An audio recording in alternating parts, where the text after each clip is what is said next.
તો આજે તો આપણે આવી ગયા હતા માધવપુરના મેળામાં. તો આજે તો બપોરના આપણે આવી ગયા હતા બહાર આવીને જોઈએ તો અહીંયા આખા બેઠા હતા ને મેળામાં જવાની વાત ચાલતી હતી, પણ આપણે તો બીજા દિવસે જવાનું હતું.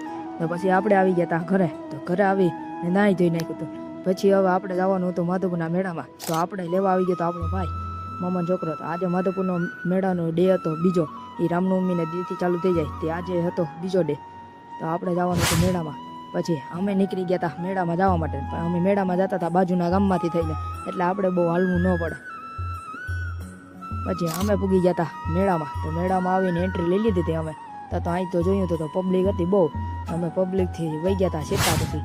તો આ બાજુ આવ્યું પ્રોગ્રામ બાજુ તો અહીં તો અમે આવ્યા હતા તો હકલાઈ ગયું હતું બધું. અમને ખબર છે કે અમારો ખોફ છે આ, એટલે હકલી લેવા દે ભાઈ કે, બાકી આ ડિસ્કો કરીને પૂરું કરી નાખશે.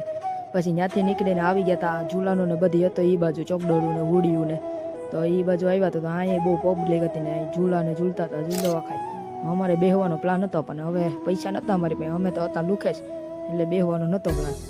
પછી અમે વહી ગયા હતા માધવપુરના દરિયે આવ્યા તો અહીં તો ચોપાટીઓ બધી માણા બેઠા હતા ને અમે વળી રખડતા હતા.